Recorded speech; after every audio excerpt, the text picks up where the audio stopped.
Oi pessoal, tudo bem? Ralph Peter com vocês novamente, programa Livros em Revista, que vai ao ar toda quarta-feira às 19 horas na nossa BCC Television. Bola, cebola, cebola, fundada pelo nosso amigo Bernardo Campos de Carvalho, que dia 1º de setembro completou a sua primeira primavera, seu primeiro ano, emissora que está a caminho do seu sucesso. E Bernardo, creia, além das nossas congratulações, receba aqui os nossos votos de solidariedade. Todos irmanados, vamos fazer com que essa emissora chegue ao topo. Agradeço mais uma vez aos trabalhos técnicos dessa equipe fantástica, Luciana, Betânia, Márcio e demais. E também a Maria Estela Guedes, que através do seu site diplov.com, situado em Lisboa, nos insere no universo lusófono, que nos dá uma grande audiência e principalmente uma aquilatada audiência, que é o que a gente vem buscando nesses 10 anos de percurso. Quero agradecer também a jornalista Kátia Saiz, da www.pluricom.com.br, que fez a ponte ao nosso convidado, que está aqui ao meu lado direito, que tem um nome imenso, parece um nobre espanhol, Gésio Hernande Bonfim Gutierrez.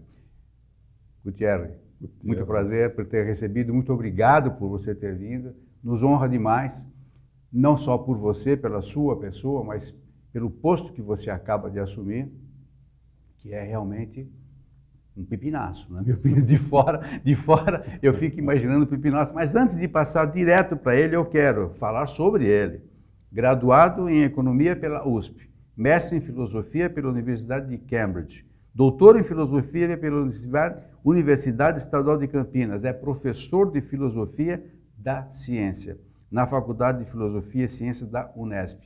E, desde 7/7, olha que cabalístico isso, 7/7/15, assumiu a diretoria e a presidência da Fundação Editora da Unesp, onde por 15 anos foi editor executivo e agora é presidente, um currículo absolutamente formidável.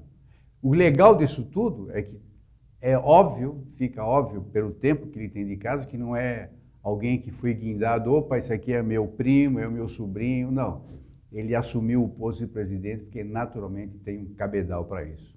Muito obrigado por ter vindo, nos honra demais a tua presença, realmente, velho, é um currículo fantástico, hein? Obrigado. Eu já tenho idade para isso. Mas tem muita gente que tem idade e não tem o mínimo que você tem. Não tem nem 10%, eu posso te garantir. Bom, desculpe, vamos falar direto já da editora, porque assim a gente esmiuça direto. Porque a Unesp, quem vê, eu pelo menos imagino que a Unesp seja a editora da Fundação Universidade do Estado de São Paulo. A editora Unesp, né, ela faz parte, ela é ligada à Unesp, que é a Universidade Estadual Paulista. Né? Perfeito. Nós somos uma fundação editora, possivelmente a única fundação editora que existe no Brasil.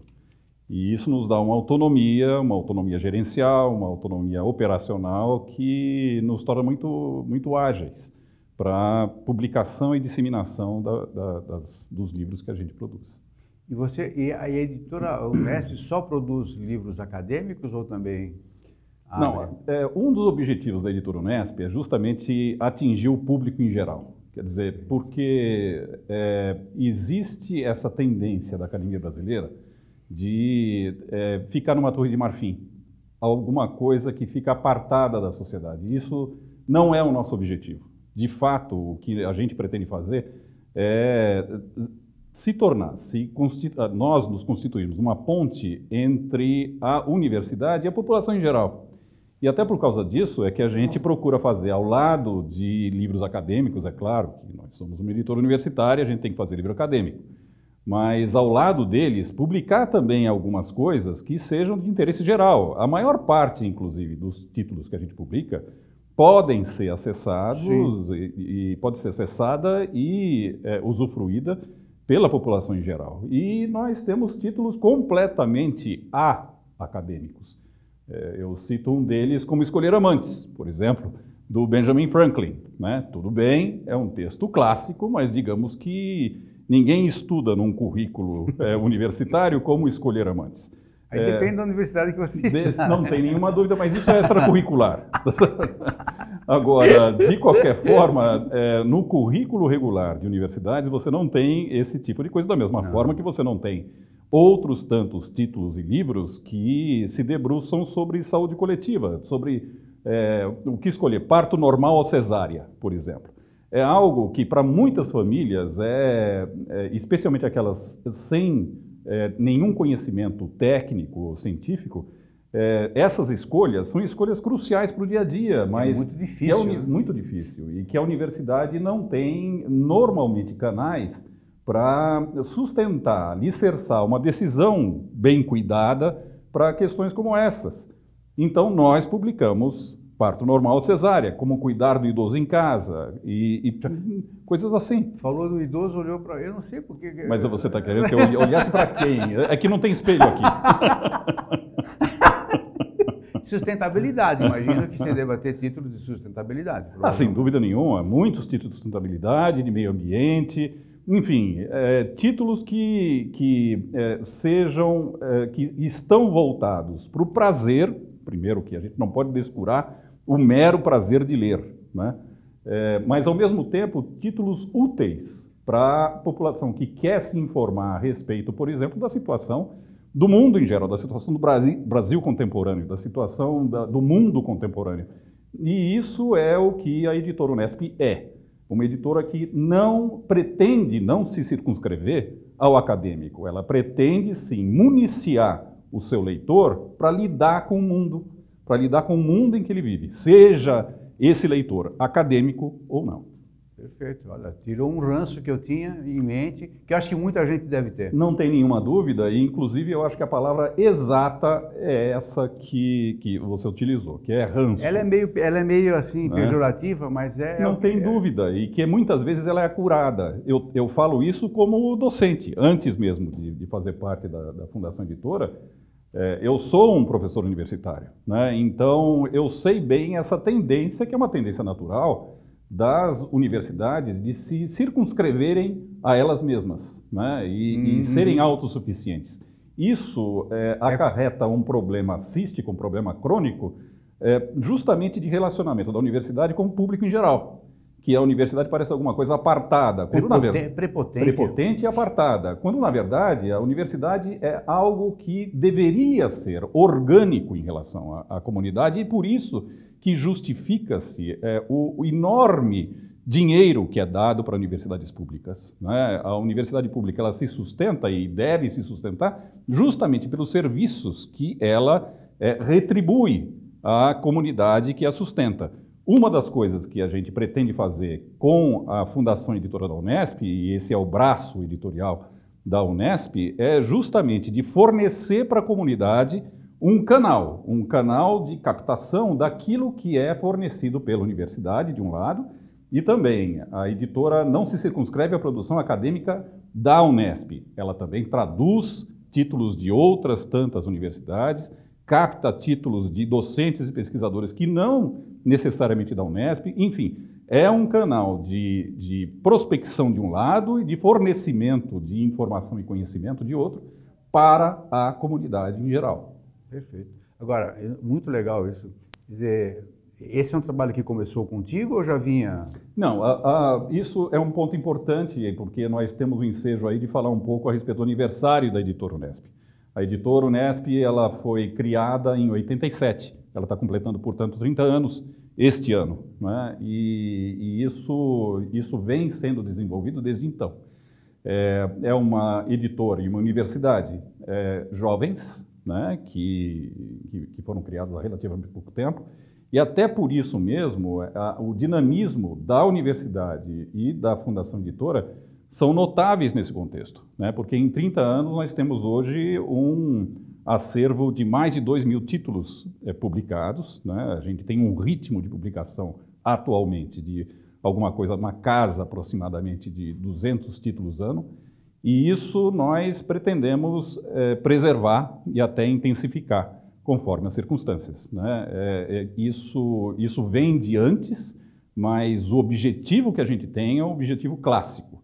Um objetivo clássico de todos aqueles idealizadores de editoras e de universidades desde o século XVIII.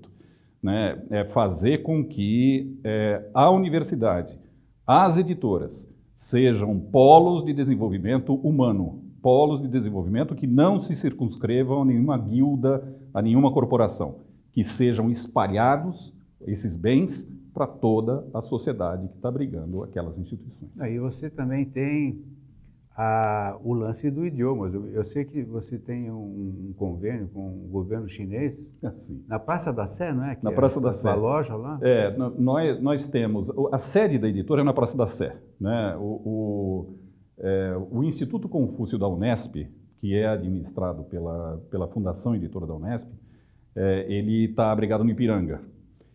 E é um instituto, né, uma fundação também bastante dinâmica e que pretende justamente desenvolver o ensino do mandarim no Brasil. Nós temos atualmente um currículo invejável nessa atividade e que já tem alguns anos de ação.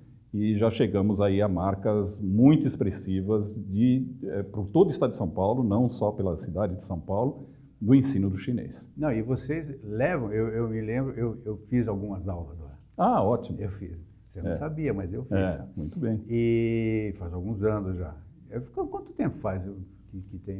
Já faz uns 10, não é? Já, por aí ou por mais, aí. Né? Não chega a isso. Não chega mas a isso. Olha, faz bastante tempo. Faz bastante tempo, são uns 10 anos. Eu fui convidado, participei de algumas aulas, depois não consegui mais. Mas muito interessante. E vi também que no final do curso alguns alunos são convidados para ir para a China. Exatamente. E tal. Não? Exatamente.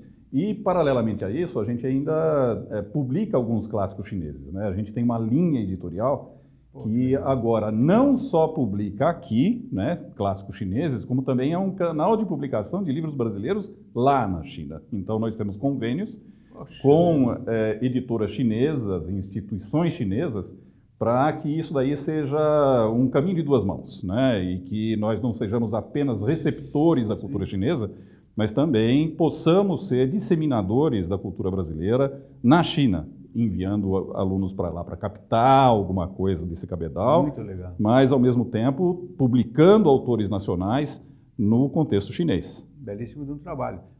Bom, pelo que você falou, a editora mantém-se por si só, não recebe... A editora, ela tem uma dotação, tem uma dotação minoritária, mas tem uma dotação importante da universidade. O que a gente pretende é que essa dotação da universidade ela não seja, primeiro, ela é minoritária, né?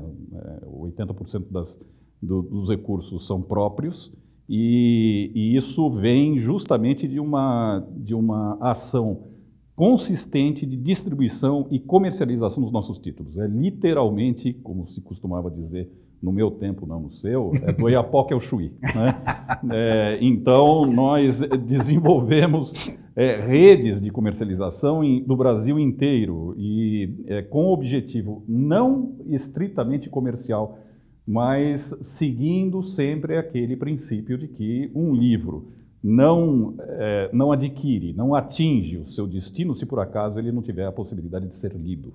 Né? Sem ficar na estante. Sem ficar na estante. Então, mais uma razão para que nós não publiquemos coisas que a gente pense que não tem público. Não, os livros que a gente publica, eles pretendem ter público e pretendem ter um público que a gente procura atingir em qualquer lugar que ele esteja. Seja em São Paulo, seja em qualquer outro lugar do Brasil. Sim, até porque, tudo bem, você tem o retorno social, mas tem que ter um financeiro também. Sem dúvida nenhuma. Senão você não sobrevive. Sem dúvida nenhuma. Você não sobrevive. Certo? Isso, não sobrevive. Não sobrevive e o que a gente vê no Brasil de hoje, o que a gente vê na universidade de hoje, é que os recursos são, obviamente, cada vez mais escassos. Né? E em função disso, essas atividades, que são atividades que não são tão vistas, não são tão evidentes quanto a atividade editorial da universidade, elas precisam, de alguma forma, se sustentar. E é isso que a gente procura fazer com ações como essas. A gente talvez seja hoje, talvez não, certamente é hoje, a editora universitária mais agressiva comercialmente. Então, em todas as boas livrarias da cidade, você pode encontrar livros da editora Unesp. Aliás, vocês já ganharam. É uma editora super laureada, diga-se de passagem. Ela tem um número bastante significativo. Só o Jabuti acho que não cabe mais lá. Né? A gente tem um estande, mas... Tem uma criação de Jabuti. Uma criação, uma jabuticabeira. Nós temos, já recebemos mais de 40 prêmios, né? Prêmios internacionais, inclusive, prêmios da Associação Brasileira de Críticos de Arte, da Associação Paulista de Críticos de Arte. Como você disse, vários jabutis, inclusive o jabuti de ouro, o jabuti do ano, que é o jabuti especial, né, do melhor livro do ano. Então, do ponto de vista de expertise editorial, a editora Unesp chegou definitivamente à sua maturidade. O que a gente presencia hoje, olhando o pessoal qualificado da editora, é que são todos eles profissionais. Aquilo que você judiciosamente começou dizendo a respeito da minha indicação para a direção da Fundação, eu acho que é aplicável perfeitamente a todo o pessoal que hoje trabalha na editora. Não existe mais lugar, na verdade, em muito poucas instituições existe lugar hoje em dia para amadorismo. Né? O apadrinhamento. Simples, esse tipo de coisa. Agora, não existe nenhuma possibilidade de que a gente consiga atingir os ideais institucionais que a gente tem, se por acaso o pessoal não for estritamente profissional, e é isso que a gente tem hoje, é um pessoal do qual eu me orgulho bastante. Tem que ter uma aferição de performance. Sem dúvida nenhuma. Que você deve ter. Sem dúvida. Esse amadurecimento que você acaba de mencionar, abre portas, amplia horizonte, ou o que vai acontecer a partir desse amadurecimento? Você está falando a respeito do futuro da Fundação? Se você me permite. Pois não. O autor que sinta a possibilidade de ser editado pela Unesp, como ele deve proceder? Então, o que a gente está hoje em dia, até pela centralidade da editora Unesp, em meio ao processo, a dinâmica de comunicação científica do Brasil, né? Nós estamos recebendo hoje alguma coisa aproximadamente, a gente pode dizer, 1000 exemplares ano de oferta espontânea de originais.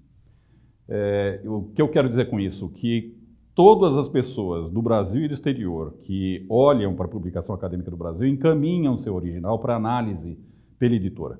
Nós temos um corpus de pareceristas, nós temos um grupo de pareceristas que faz essas avaliações, analisa todos os livros que são encaminhados para a editora, eles passam por diversos crivos analíticos até chegar à decisão definitiva, que é uma decisão colegiada de um conselho editorial, que vai justamente identificar quais são aqueles livros que merecem a escolha, né? Então, são crivos sucessivos de avaliações técnicas, avaliações editoriais, avaliações comerciais, para verificar quais os livros que merecem fazer parte do nosso catálogo. Qualquer interessado, qualquer autor, seja ele da universidade ou não, ele pode encaminhar o seu original para a editora e nós analisaremos se por acaso ele é consistente com o nosso catálogo, se ele tem a qualidade necessária para fazer parte disso e se nós verificamos no volume o poder, a capacidade comercial também que é necessária para participar desse rol. Algum departamento específico que o autor queira? Pode enviar isso diretamente para o editorial, editorial@editora.unesp.br. editora.unesp.br. Perfeito. Eu acho que, o que você acaba de dizer, eu sei que de uma maneira até bypassada, né? A Unesp acaba sendo um ícone de editora, não? A Unesp por essa procura que você acaba de me dizer, é óbvio que acaba sendo um ícone,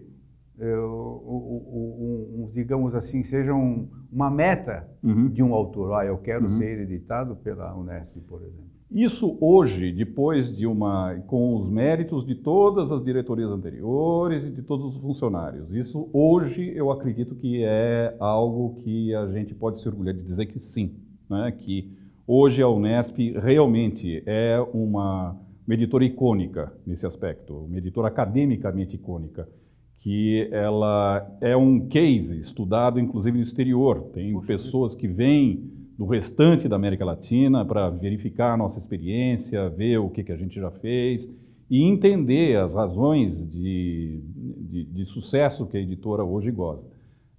Nós temos editora, além da editora propriamente dita, a gente tem uma livraria física, a gente tem uma livraria digital muito bem sucedida também. Nós temos uma atividade que também faz parte das nossas ações mais bem sucedidas, que é a Universidade do Livro. Universidade do Livro que fornece cursos que interessam a toda a comunidade livreira, a comunidade editorial, de capacitação, de aperfeiçoamento de pessoal, sempre pensando justamente nisso, no aperfeiçoamento do mundo editorial, do mundo do livro como um todo.